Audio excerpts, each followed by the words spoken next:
Hello student बच्चों, अब हम आपकी टेक्स्ट बुक की कविता आज़ाद परिंदा पढ़ेंगे। पाठ की ओर से। क्या आपने पिंजरे में बंद किसी पक्षी को देखा है? बताइए कि अगर पिंजरे का दरवाज़ा खोल दिया जाए तो वह क्या करेगा। ठीक बच्चों, यह पाठ है, ये कविता है और इस कविता में कवि ने स्वयं की तुलना आज़ाद परिंदे से की है ना। आज़ाद मतलब स्वतंत्रता से जीने वाले पक्षी। वह कहता है कि पूरी दुनिया ही मेरा घर है और मैं कहीं भी आ जा सकता हूँ तथा कुछ भी खा पी सकता हूँ। इस तरह मैं अपनी स्वतंत्रता का आनंद लेता हूँ और इस कविता के द्वारा आप जो है आज़ादी के महत्व को समझ पाएंगे। क्या पिंजरे में बंद किसी पक्षी को आपने देखा है? आई होप सभी ने देखा होगा, है ना। अगर अब बताइए, अगर पिंजरे का दरवाज़ा खोल दिया जाए तो क्या क्या करेगा? पक्षी उड़ जाएगा, है ना। परिंदा मीन्स पक्षी, है ना। आज़ाद मतलब जो स्वतंत्र हैं, जो खुली हवा में उड़ते हैं। आओ पढ़ते हैं। खुले गगन में जिंदा हूँ मैं, एक आज़ाद परिंदा हूँ मैं, ऊंची लंबी मेरी राहें, उड़ूँ हवा में खोलूँ बाहें, घूमूँ टहलूँ जाऊँ कहीं भी, उछलूँ नाचूँ गाऊँ कहीं भी, किसी तरह का ना भी डर है, सारी दुनिया अपना घर है, कभी दूर तो कभी बगल में, कभी झोपड़ी कभी महल में। इन पंक्तियों के माध्यम से कवि कहना चाहता है कि मैं आज़ाद परिंदा हूँ और मैं खुले आसमान में उड़ता रहता हूँ।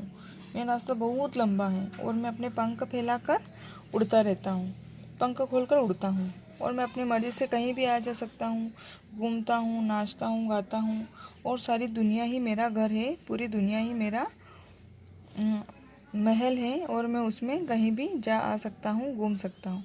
ठीक, आगे है। मंदिर मस्जिद व गुरुद्वारे, नदी समंदर झील किनारे, कभी लौटता रहूं रेत में, कभी खेलता फिरूं खेत में, बाग बगीचों में मैं जाऊं, अपनी मर्जी के फल खाऊं, झरने का मीठा जल पीता, इसी तरह मैं हर दिन जीता।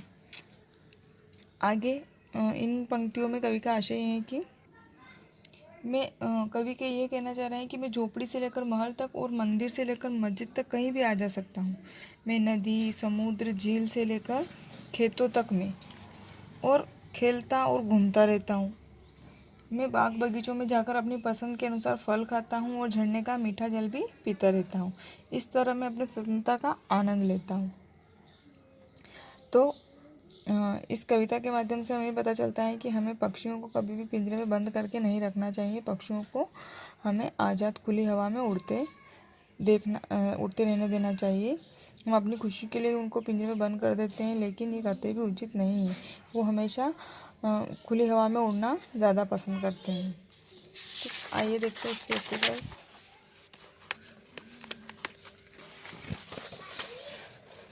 सही विकल्प, उचित विकल्प चुनकर सही का निशान लगाइए। परिंदा फल खाने के लिए कहाँ जाता है? बाग बगीचे में। परिंदा किसका पानी पीता है? झरने का। अपनी मर्जी के फल खाऊं का क्या आशय है? मर्जी के फल खाऊं मतलब अपनी मनपसंद के फल खाना।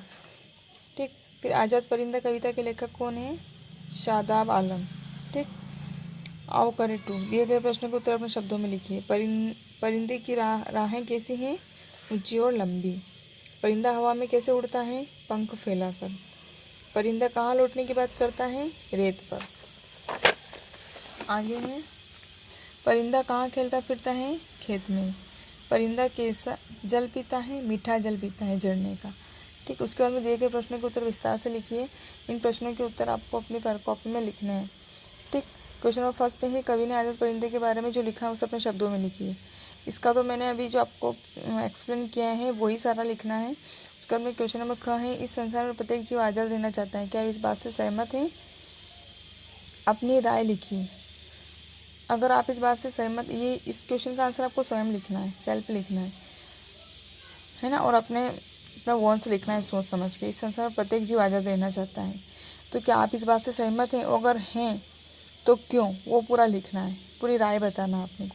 ठीक है, उसके बाद में आज़ाद परिंदा खुले गगन में जिंदा अनुभव करता है, यदि उसे पिंजरे में कैद कर दिया जाए तो वह कैसा अनुभव करेगा? इस क्वेश्चन का आंसर भी आपको स्वयं लिखना है। और आई होप आप अच्छे से जानते हैं कि अगर आपको भी कभी किसी कमरे में बंद कर दिया जाए और आपकी पसंद की सारी चीज़ें आपको दे दिया जाए तो भी आप कमरे में बंद रहना पसंद नहीं करेंगे। इसी तरह से हमें पक्षियों को भी पिंजरे में बंद करने का हमें कोई अधिकार नहीं है। उन्हें हमें खुली हवा में स्वतंत्रता से जीने देना चाहिए। ठीक है, अगर हम उन्हें पिंजरे में बंद करके सोने की कटोरी में मैदा भी खिलाएंगे तो भी वो उनको पसंद नहीं करेंगे। वो कहीं ज़्यादा पसंद करेंगे कड़वी नींबूली खाकर पानी पीना, झरने का पानी पीना, लेकिन वो पिंजरे में बंद रहकर सोने की कटोरी में खाना पसंद नहीं करेंगे। ठीक, तो आई होप इस क्वेश्चन का आंसर भी आप अच्छे से लिख लेंगे। उसके बाद में आपका टॉपिक है नेक्स्ट अलंकार का। अलंकार वाले टॉपिक में अलंकार का मतलब होता है जिस प्रकार नारी के शरीर को सजाने के लिए गहनों की आवश्यकता होती है, उसी प्रकार से हम जो कवि होते हैं वो काव्य रूपी कलेवर को अलंकारों के द्वारा सजाते हैं। काव्य रूपी कलेवर मीन्स जो कवि रचनाएं करते हैं, रचनाएं लिखते हैं, कविताएं लिखते हैं, उनमें वो अलंकारों का प्रयोग करते हैं। मतलब शब्दों और अर्थ का प्रयोग इस तरीके से करते हैं कि उसमें चमत्कार उत्पन्न हो जाता है, मतलब वो और अच्छी लगने लगती है। तो इस प्रकार के जो वर्ड यूज़ होते हैं, जो सासी से इस तरीके से, जैसे पक्षी सा आजाद, चांद के समान चेहरा, एक दूसरे की तुलना होती है, इस तरीके के जो वर्ड यूज़ होते हैं और जो तुक होता है, इस प्रकार के शब्द अलंकार के अंतर्गत आते हैं। ठीक, इसमें ये आपको रीड करना है। कुछ वाक्यों में भी अलंकार का प्रयोग समझने के नीचे उदाहरण दिया गया, ये उदाहरण आपको पढ़ना है। उसके बाद में आओ करे 4 और आओ करे 5 को अपन रिड्यूस कर रहे हैं, अभी इसको नहीं पढ़ेंगे, अपन बाद में पढ़ेंगे। ठीक, अब देखते हैं इसकी practice book. This is your practice book. इसमें से अपन अलंकार वाले टॉपिक को नहीं पढ़ रहे हैं। इसमें मेरी भारी थी जो दे रखा है, ये एक अपठित पद्यांश है, गद्यांश है। दिए गए गद्यांश को पढ़कर पूछे गए प्रश्न के उत्तर दीजिए। तो आपको ये पढ़ना है अच्छे से और इसका जो भी है आंसर इस पर टिक लगाना है। ये भी आपको सेल्फ करना है, ये आपका होमवर्क है। Okay, thank you, have a nice day.